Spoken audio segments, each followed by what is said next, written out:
Hey, everybody, and welcome to the Profitable Podcast Workshop. I'm really excited to give this because I cover a lot of things here that I don't think a lot of people really think about. I certainly didn't when I first started my podcast because there's so much technical knowledge and booking guests and things that you really need to um, put the work into. So I'm excited to go through this kind of framework process. And then at the end, I will give you some prompts to do this on your own, and then get into any questions and answers. If you are watching the replay, I'll have a form below this video so you can submit your questions and I will get them answered and put into um, the workshop library as well. So all right, let's dive right into this. I will share my screen. I'm like really still pretty clumsy about this transition in Zoom and I don't know why. Okay, so sharing the screen.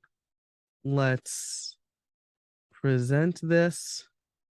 All right, and then in the chat I will ask um Beth, can you see this okay? I guess I got to figure out the chat too. There we go. Okay, cool. All right, perfect. So let's get started. Building a profitable podcast. Podcasting saved my business. This is not an exaggeration. I decided to go out on my own full time. I was working at a great agency job. I was recently married. Our daughter was 3 months old, and I decided that I could not stand working in an agency anymore. I felt like it was taking up too much of my time. And I decided, full of hubris, that I'd be able to go out on my own and succeed because my side hustle was generating a lot of money. So much, in fact, that there were times when we weren't necessarily getting paid on time. And we didn't struggle at all, my family, because even though my wife was on maternity leave and not getting paid for some of that time, my side hustle was generating the income. So I was like, great. I went out on my own and I quickly realized that side hustle money is not full-time money. So I panicked a little bit and then something wonderful happened. I had a couple of sponsors for my podcast, How I Built It, before this, but a bigger company in the podcast niche, which at the time was WordPress developers, reached out and they're like, hey, we want to sponsor your show for a year.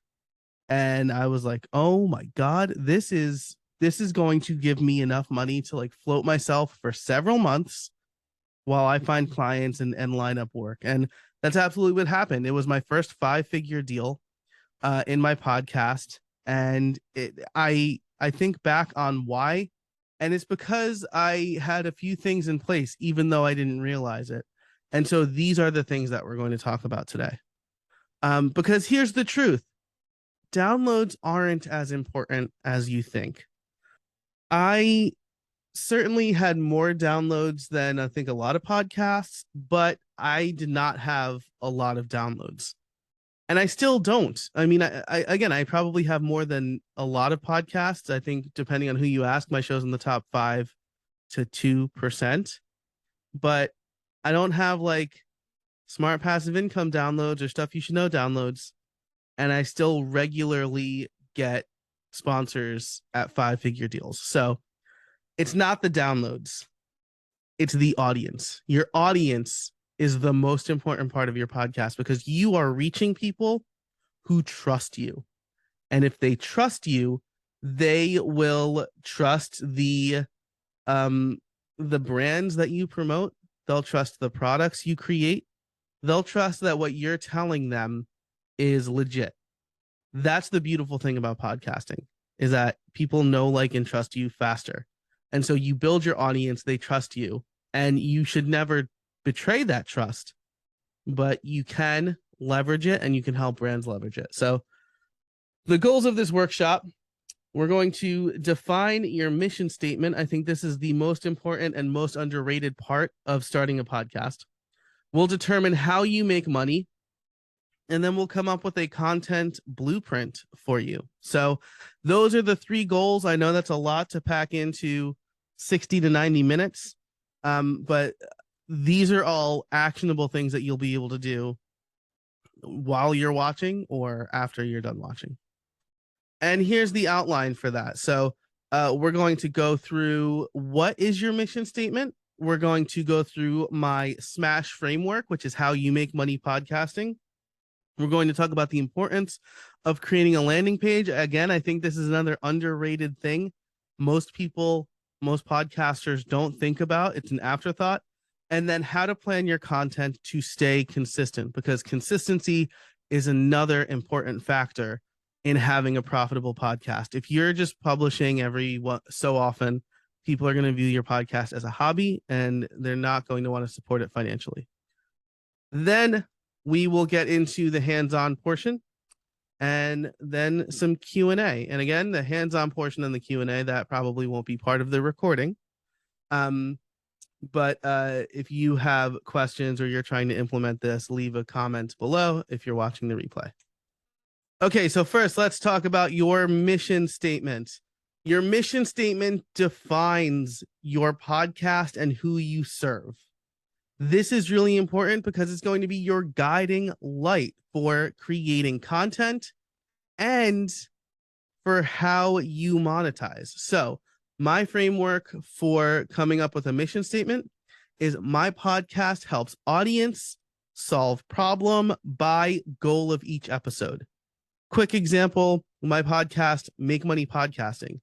If I apply this framework, my audience helps podcasters solve the problem of not making money or solve their podcast being a money pit by showing them each week different monetization and growth strategies. That's what my podcast does. If I look at how I built it, my podcast helps creators build a business by giving them free coaching calls with successful creators every week. That is my mission statement for how I built it. And that was my mission statement for Make Money Podcasting. Those 2 things help me align my show and my content with my niche. I reach the right people, and then I can come up with how to make money for that podcast using that framework, if that makes sense. So how do you answer that question? How do you put together your mission statement? You need to answer 3 questions. Who are my listeners? My listeners are established podcasters. The people who are Make Money Podcasting already have a podcast. I'm not telling them what mic they need to get. I'm not telling them what host they should use. I'm telling them, hey, you've been doing this for a year or more and you're just burning money. You can start making money tomorrow. Those are my listeners. What problems do they have? I just defined some of them, right? They are burning money, or they're ready to take their podcast from hobby to business and they don't know how to do it. They believe that they have the limiting belief that just because they don't have a lot of downloads means they can't make money with their podcast yet. How can I help solve that problem? I am proof that you can make money with little to no downloads. I've been podcasting for 10 years and I can show them strategies for how to grow and different ways to monetize their podcasts if they're willing to put in the work. That's how I answer those 3 questions for Make Money Podcasting. If I do it for how I built it, again, this answer has changed 3 times since I launched the show 7 years ago. But if I'm doing it today, who are my listeners? Creators and small business owners. What problems do they have? They want to make money with their content and they want to create content more efficiently. How can I help them solve that problem? By interviewing successful creators and essentially delivering what amounts to a free coaching call with each of those creators.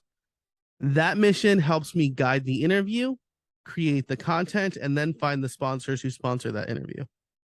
So that's your mission statement.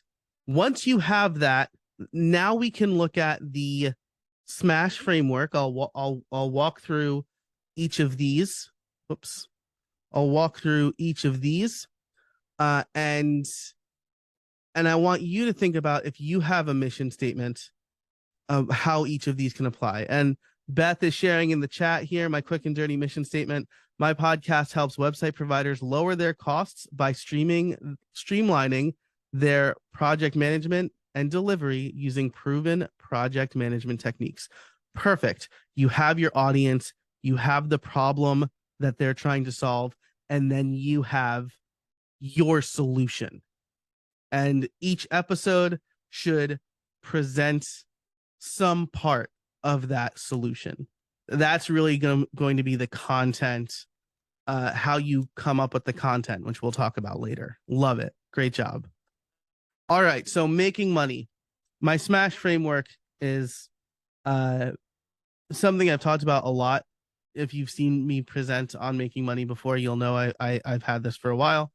But it's SMASH: sponsorships, memberships, affiliates, selling, and helping. Breaking down each of these. Sponsorships, probably the most well-known way to make money with your podcast. A brand gives you money to talk about them on your podcast.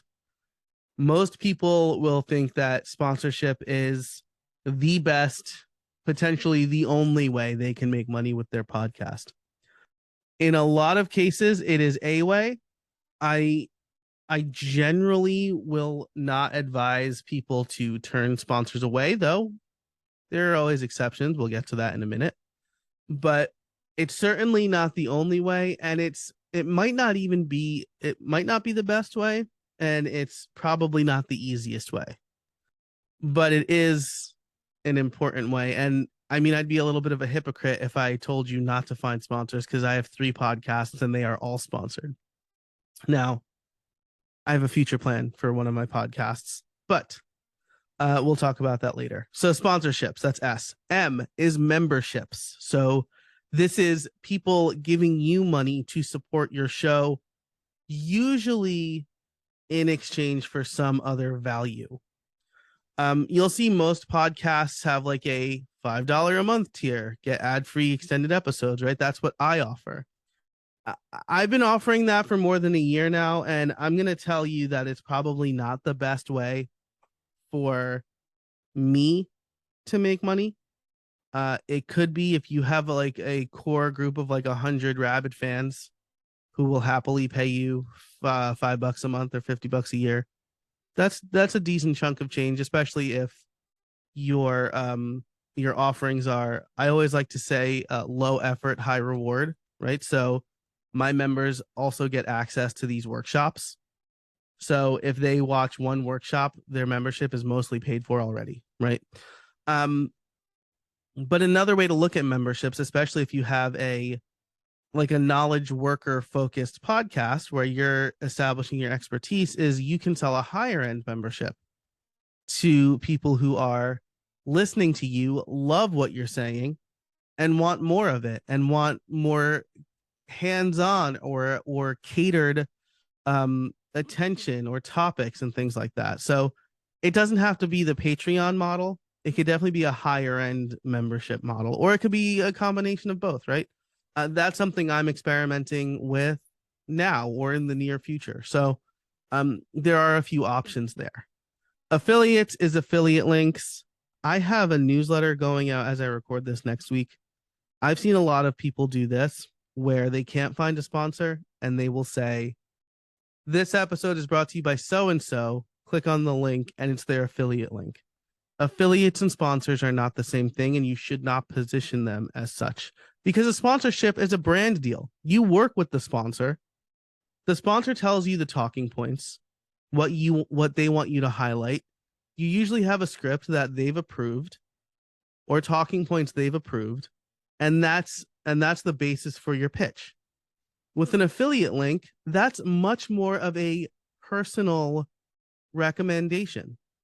Hey, I want to recommend so-and-so because not only not only do I use them, but my business relies on them for these reasons.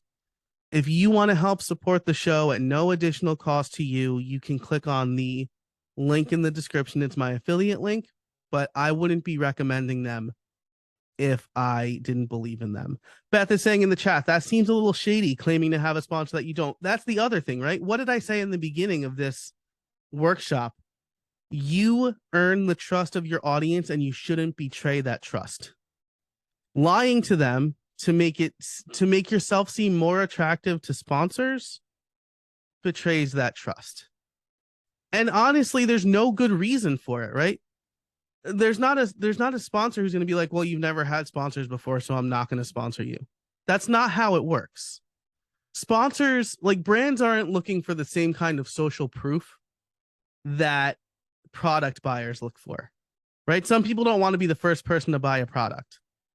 Brands aren't looking at it that way. They're looking at, are you putting out honest content?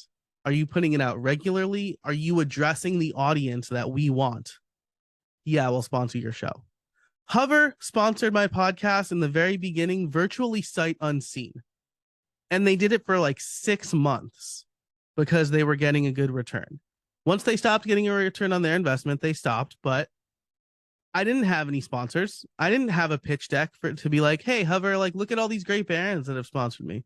No, I had my online courses and like a random website guide that decided to sponsor my first episode out of the goodness of their heart. So brands aren't going to be like, oh, well, they have this sponsor. So anyway, my point here is affiliates are a good way for it, probably the easiest way for you to start making money with your podcast, but be open and honest about it. I'll give you some ideas in the content section for how you can leverage affiliate links. So that was the A. The second S is selling. That kind of goes hand in hand with helping. So I'll mention these both at the same time. Selling is going to be selling a product or a service. So you have a business where you sell widgets and your podcast is about how to get the most out of your widgets, right? Or the example I always say is like you have a bike shop. And so you have a podcast on great bike trails or how to fix your bike, like a spoke is broken or something like that. And then you can sell your video course or you can sell your bike fixing kit, right? You can sell your helmet specifically made for taking spills on how can you tell I don't bike? But you sell a product or a service and then your podcast shows people why you are qualified and how well you understand their problem. Helping is kind of the same, except here you're selling a course or coaching or consulting. So your content might be a little bit different because now maybe you're actually doing live coaching calls. I've experimented with that. Or you're answering common questions within your niche and then you're selling that course or you're selling coaching directly to your audience. But those are kind of one and the same. It tweaks a little bit different depending on the mission of your podcast. So that's the Smash framework. There are a few things here that I didn't talk about. One is merch. Like that's always the one that is glaring to me. Honestly, unless you have a gigantic audience, I don't think you're going to be making a lot of money with merch. I don't know many people who are like, I made thousands of dollars selling t-shirts at a $5 markup. So merch is great to let people show their fandom. It's not if I'm wrong, someone let me know. I don't think it's a great way for you to make money. Okay, so here's the big question now. We walked through this framework. What's the best way for you to make money?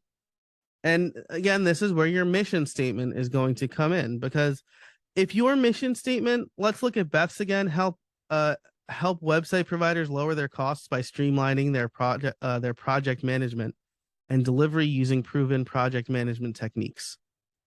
Maybe sponsorship is a good one for her, right? Maybe like Monday comes to her. I'm sorry, Beth, if you hate Monday. uh, comes to her and is like, "Hey, you're reaching WordPress developers or website providers. Um, we also want to reach those people. So can you talk about us on your podcast?" And Beth's like, "Yeah, $300 an episode." Um, but Beth probably has a course or an ebook or both, or a live workshop. And these people are listening because they need help. Project management, definitely one of those things that probably requires a little one-on-one or some hands-on help to be like, hey, yeah, like your process is great and everything, but like these 5 employees are a pain in the neck. How do I get them in on this situation? Or my client refuses to give me content. Why and how? What are the things I can do to get content from them so we can move the project along? Those sort of things probably do well in a live workshop that she can sell. So you want to look at your mission statement. And thanks, Beth. PM Software sponsors. Absolutely. Absolutely. Especially here's I'll give you all a little secret. Some people think that if you talk about a product, a service, a brand on your podcast or on your YouTube channel without them sponsoring, they are going to be decentivized from wanting to sponsor. Well, they're talking about me already. But here's the truth. That's not something they're thinking about either, right? They're not thinking, oh, well, you've mentioned me before, just use my affiliate link. Maybe like cheap companies do that, but companies who are looking for people to sponsor, or who really feel you're a good brand fit, they're going to want to sponsor you anyway, because you've proven that your audience is interested in them. And now you can work with them on specific talking points. Or if you're doing videos, you could say, hey, I can create more collateral for you to use in your own ads, right? Or I can give you my ad read and you can add it to your podcast and hear me talk about your thing. And it's a symbiotic relationship, because they are not just leveraging your trust. Now they're leveraging your content. And that's not a door that would have been open to them from you just talking about them on the podcast. So don't worry about that either. But yeah, definitely PM Software, especially software you recommend. Be like, hey, I just spent an episode talking about you. Do you want to sponsor my podcast? So what's the best way for you? Again, if we look at my 2 podcasts, one is an interview show, right? So how I built it, sponsorship is probably the best way for me to monetize. Oh, that's a good question. I will get to that question in a minute. Do you ever have competing sponsors? Great question. Um, so how I built it, probably the best way is sponsorship for me, because I don't have a super clear offer. I'm not necessarily showcasing my own expertise most of the time. And so along with sponsorship, my call to action might be, hey, get on my mailing list. But Make Money Podcasting, that is just me talking about podcasting. That is me showcasing my expertise. That show currently has a sponsor. I don't know if I'm going to reach out to that sponsor to see if they want to renew or not. And instead, I'm going to just make it me talking and promoting my own products. My Podcast Liftoff course, Podcast Liftoff 3.0 is coming soon. So maybe I talk about that instead. I use the whole time promoting my expertise, and then my call to action is, hey, if you want to get all of this and more, plus access to me to help you with your pitch deck, to help you come up with the perfect product offer, buy my course or become a member. So that's an instance where if I'm selling my own expertise, a sponsor might not be the best, right? Because now I'm sending mixed messages. So do I ever have competing sponsors? Amy Porterfield does that. This episode is sponsored by Digital Course Academy. That's her signature course. Totally, right? Especially because, like, if you're a good business owner, like you maybe have separate entities for each of your different major products, or at least you have like different books for them, right? So you can imagine a world where her Digital Course Academy side of her business pays for the spot for her podcast, quote unquote.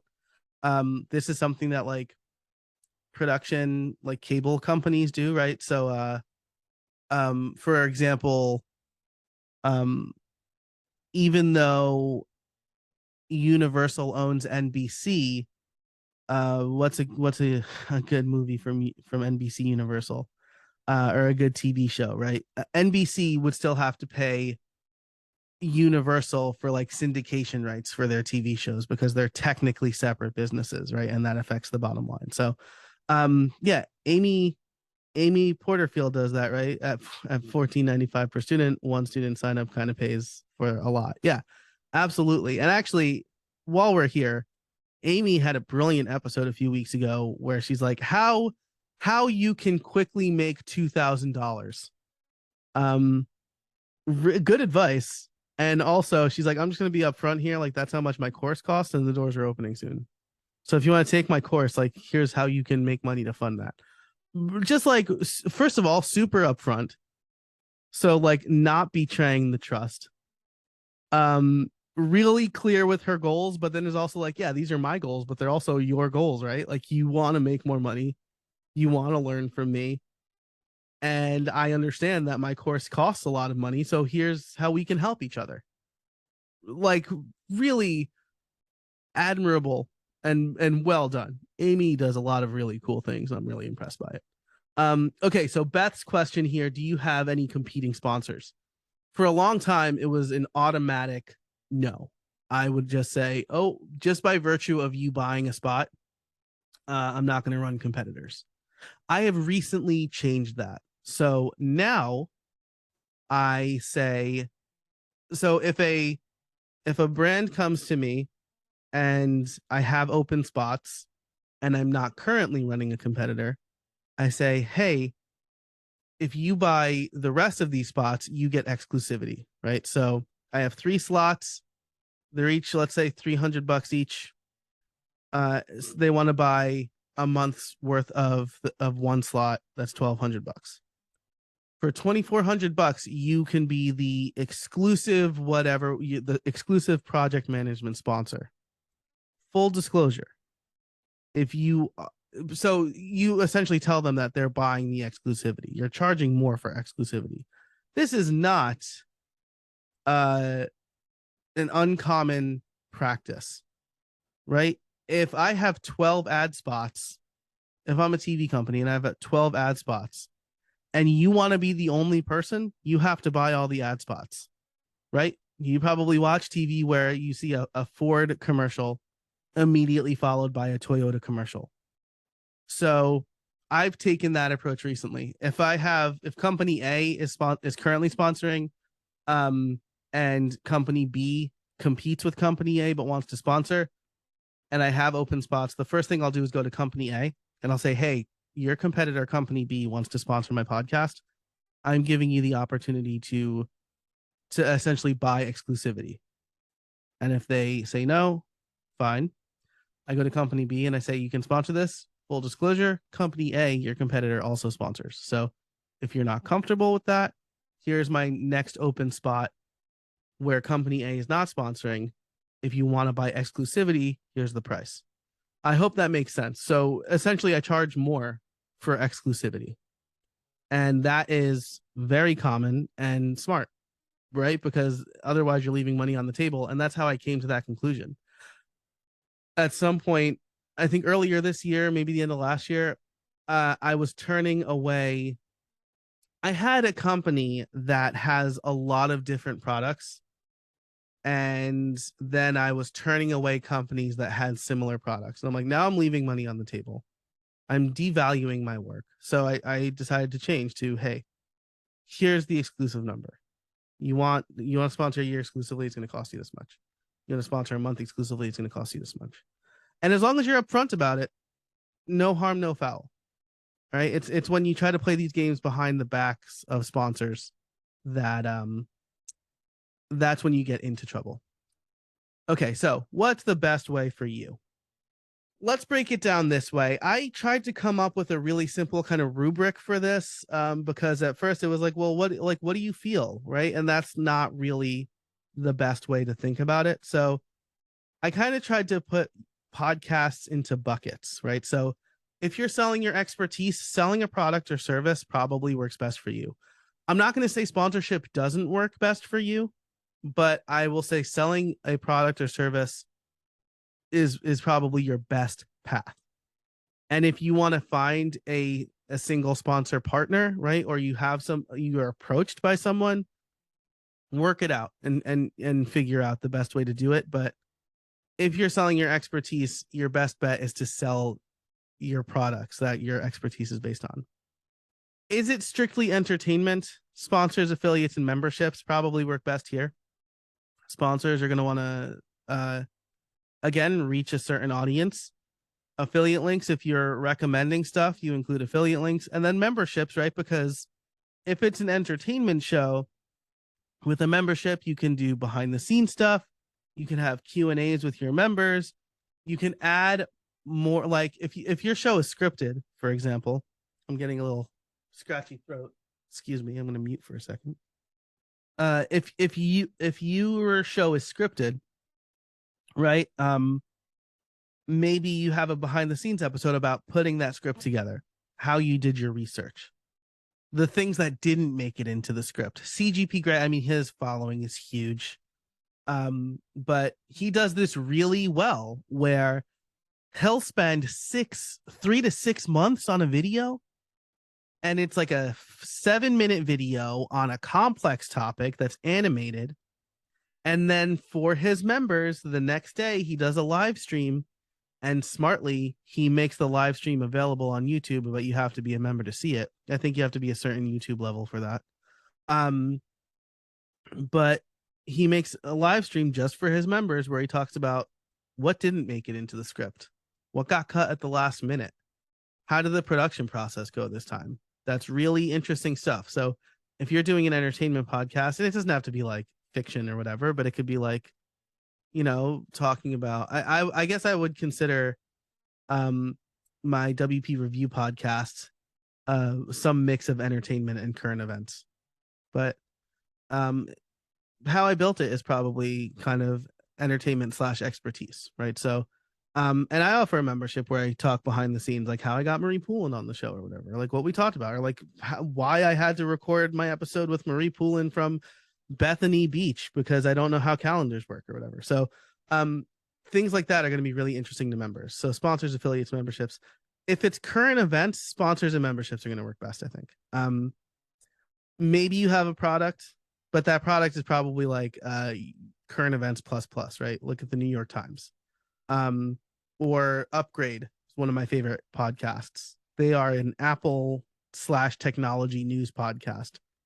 And with Upgrade Plus, their membership, they talk about, you know, kind of niche technology, which I really like. So sponsors and memberships are probably going to work for current events, especially if it's like a sponsor who's trying to promote something more timely, right? So if you're talking about the news of the day and they're promoting a conference, right, that's very ephemeral. People probably aren't going to the back catalog to find out what happened in WordPress in 2007 or whatever. So sponsorships and memberships are going to work really well there. Again, with memberships, it could be extra news, it could be behind the scenes news, it could be a second episode for that day. That's going to be up to you and what you're willing to do, and how you're willing to kind of break it all down.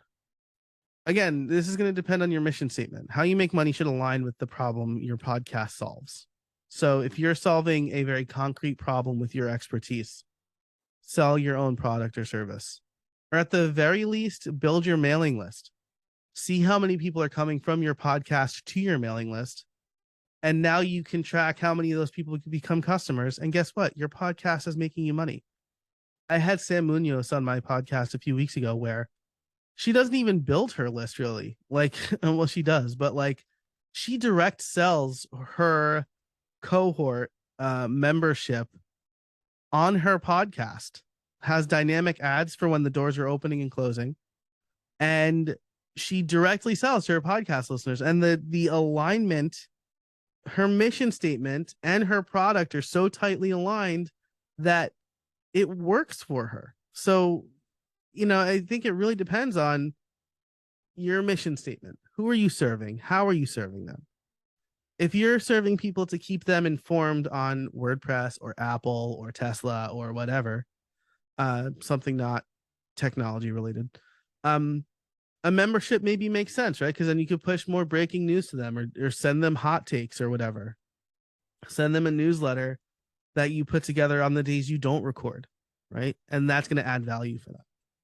Okay, so as we approach the as we approach the top of the hour here, I want to talk about building a landing page, just because I think that this is something a lot of people overlook. I think they probably let their people.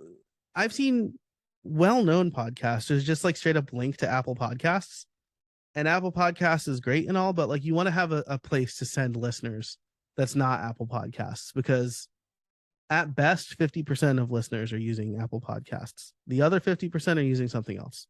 That's where a landing page comes in. So why is a landing page good? It makes your mission clear. You can put your mission statement on the landing page. If you go to howibuilt.it right now, the first thing that you can read is free coaching calls from successful creators. I know exactly what this podcast is about now. It's an easy call to action. Hey, if you want to learn more and sign up for my mailing list, head over to howibuilt.it. Hey, if you want to buy my exclusive course just for podcast listeners, head over to makemoneypod.com and click on the buy link. So you have a landing page. It's an easy call to action. It's a place where people can subscribe either to your mailing list or to your podcast, because you'll have, and we'll talk about this in a minute, but subscribe buttons for all of the major podcasts or podcast apps. And then you can sell from it. Again, you can sell directly with a checkout button, a buy now button, whatever, or by building your mailing list. Hey, do you want these episodes delivered right to your mailbox along with other timely tips? Join my mailing list. So what should go on your landing page? Title, description, artwork. This is the kind of compass information. It tells people they're at the right spot. Some people ignore that, right? Some people will visit my website and then pitch me like I'm the NPR podcast of a similar name. And I'm like, I don't really know how I could have made this clearer because my artwork is not the same. I'm not Guy Raz.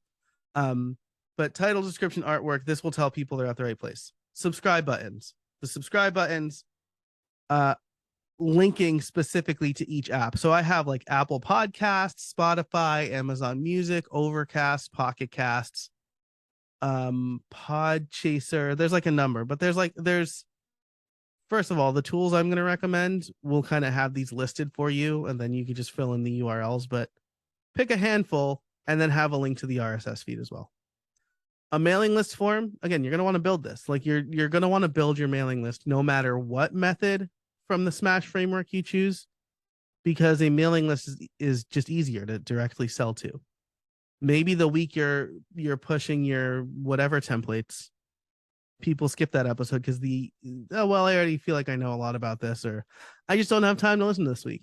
But mailing list, your people are checking their email, right? And they're gonna see the emails you send more likely than listening through to a full episode. So mailing list form, list of the episodes. Most podcast hosts allow you to have an embeddable playlist thing.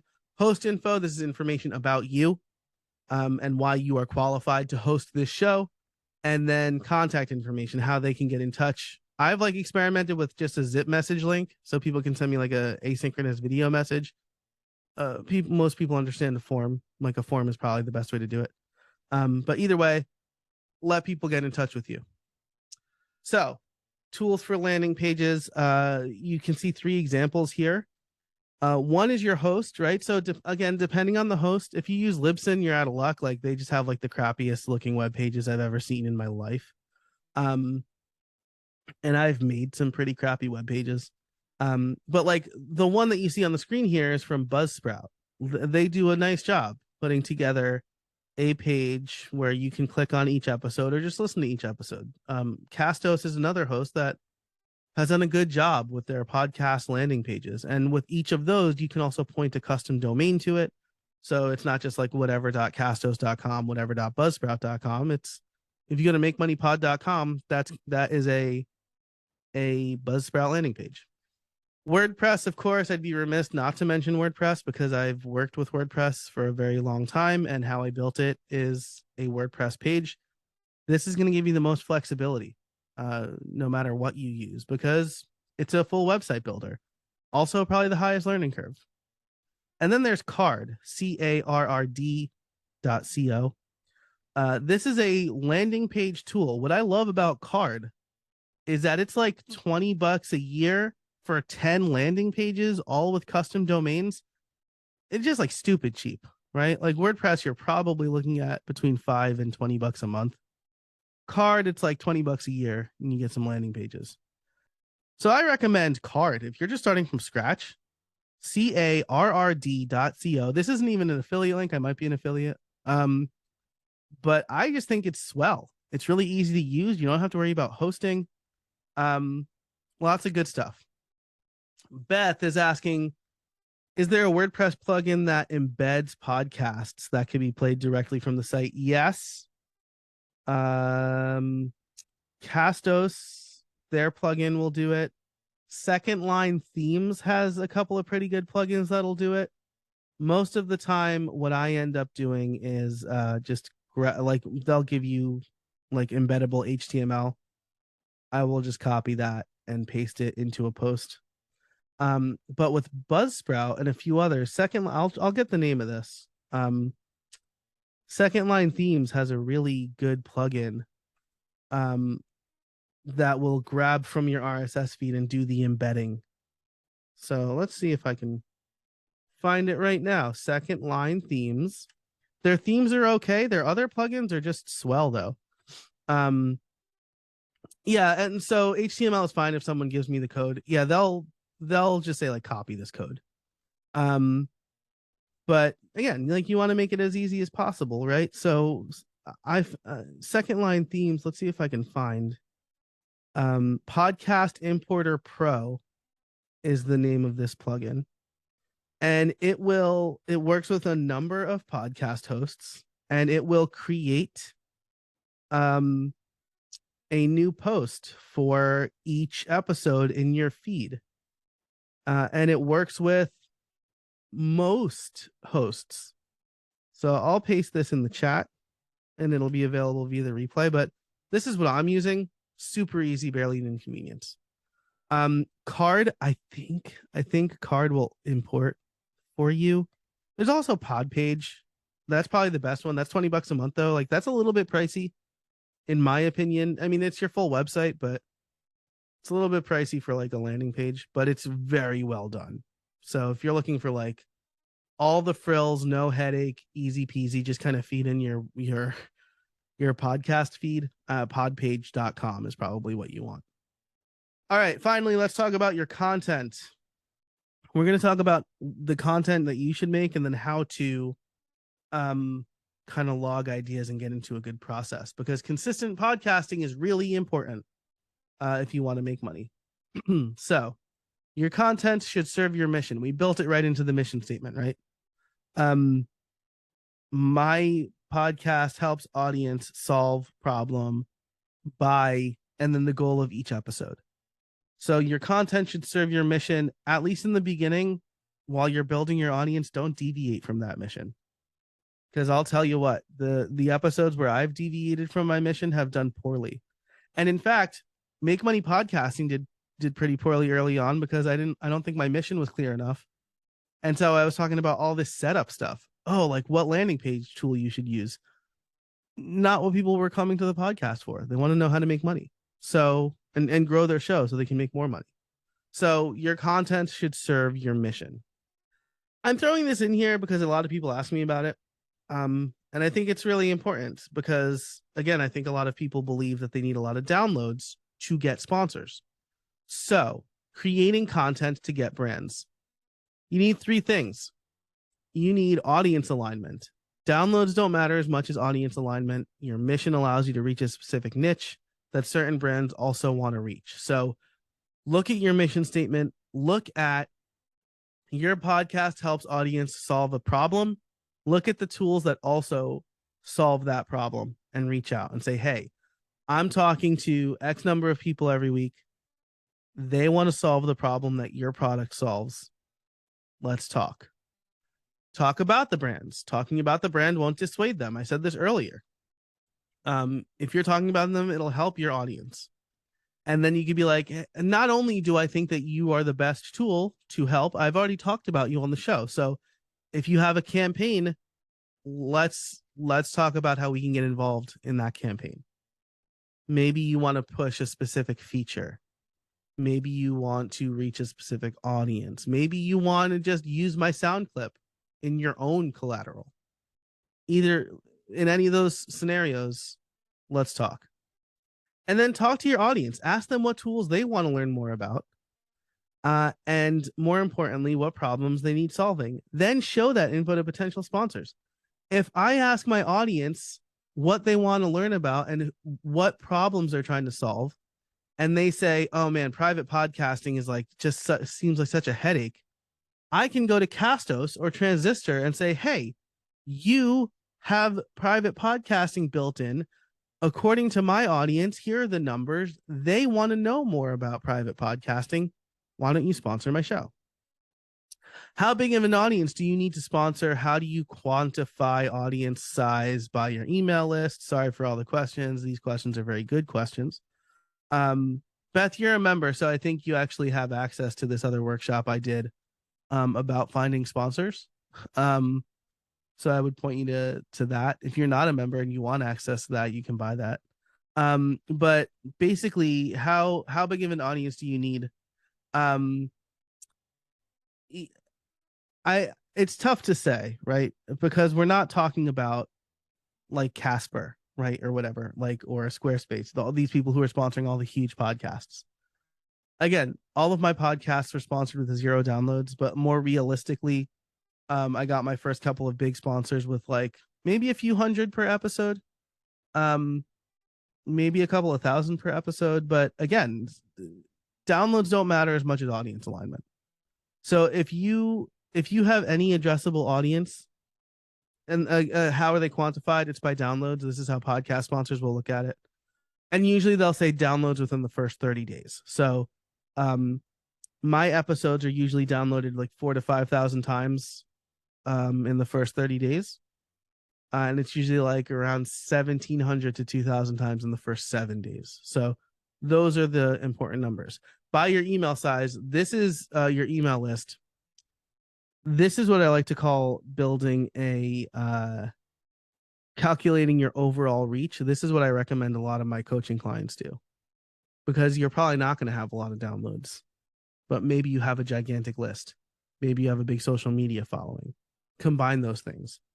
If you have 100 downloads per week, but you have 5,000 email addresses and 10,000 followers on Twitter or TikTok or whatever, you have an addressable audience of 15,100 people. And that's the number that you use. And you'll say, I'll promote you across all these channels. Sponsor my podcast. I'll do a TikTok video, whatever. And then I'll give you a shout out in my newsletter. Sensei did that recently for me. They sponsored my back catalog. They sponsored a YouTube video, and they sponsored my newsletter. And I put together a custom package for them based on that. How many episodes did you do before you started getting sponsors? Literally 0. I got my first sponsor for how I built it because somebody reached out and they wanted a backlink. And I said, what if you sponsored the first episode of my podcast for $99? It comes out next week. And they're like, okay. And then for my second episode, LearnDash sponsored because I had a guest talking about LearnDash. It was probably 6 months before I landed, 6 to 8 months before I landed, let's say a year. I want to set expectations appropriately. So maybe it was a year before I landed my first 5-figure sponsor. But again, I wasn't really seeking that because I wasn't focused on it. If you spend time building an audience and an email list, then I believe that you can make 5 figures with your podcast within 12 months. With WP Review, that was based on a kind of crowdfunded project. Like that was born out of a crowdfunded project I did. And so I had presenting sponsors that sponsored a podcast for that project. And then GoDaddy Pro continued into the next year. They wanted exclusivity. So again, 0 downloads and 0 episodes for that. I was just like, I have this idea. Do you want to fund it? And they were like, yes. And then the same thing with Make Money Podcasting. Nexus currently sponsors that. I reached out to them. I said, I'm working on this. It's going to target podcasters specifically. I think that one of your products would be really good for podcasters who want to make money. And they're like, yeah, let's do it. So they've sponsored 12 episodes. Again, I'm coming up on 12. I don't know. I have ideas for what I'm going to do, but it's a dialogue that I want to open with a few people. So, unfortunately, if I'm being honest, unfortunately, my path is probably not the common path here, but I had a very strong network. And if you have a very strong network, tap that network. Again, this is kind of a different topic. But I had a very strong network and I had people who trusted what I was doing. Okay, so audience alignment, talk about the brands, talk to your audience. Great. Staying consistent. This is a hard thing for a lot of people. So here's how I stay consistent. I capture every thought I have. I keep a notebook on me. I keep my phone on me. Anytime I think of something worth talking about, worth blogging about, worth emailing about, worth podcasting about, I write it down. And then later I go back and I'm like, was this actually a good idea? And I try to find inspiration everywhere, right? Like my daughter, this is actually absolutely true. It happened this past weekend. I was in a pool and I thought, it's like some water got in my mouth and I thought, man, this chlorine tastes really weird. That was my thought. This chlorine tastes really weird. And my daughter said, why does this pool taste like the ocean? And we came to realize that this was a saltwater pool. I didn't think that was a thing. And I let my assumptions that there was no salt water in pools cloud my judgment. And I thought, wow, this is just weird chlorine, but it was salt. My daughter, who has no notion of where salt water is at any time, was just like, wow, this tastes like the ocean. And so I'm making that into a blog post about how our assumptions can blind us and how we should stop assuming so much. So that is an idea. I wrote it down. My wife was standing there next to me as I wrote it down on my phone. And that's going to be an episode. That's going to be an episode or a blog post. I'm trying to figure out where to put it, but capture every idea. Repurpose. You probably have content you've written. Maybe not a blog, maybe not YouTube, but are you sending emails? Not even marketing emails. You're sending emails to people. If it's an expertise show, you're probably getting questions from people about your expertise. Turn those questions into episodes. Repurpose your answers to those people into episodes where you're showcasing that expertise. I try to repurpose everything. Sometimes I'll read blog posts I've written verbatim for my podcasts because it's good. I maybe update it a little bit for relevancy, but I'm reaching a new audience. So repurpose your content. Nobody's going to be like, hey, you wrote a blog post about this. How dare you also do a podcast episode about it? No one's going to say that. Guarantee it. Let's see real quick. Beth said the capture method is brilliant. I always think I will remember my ideas, but never do.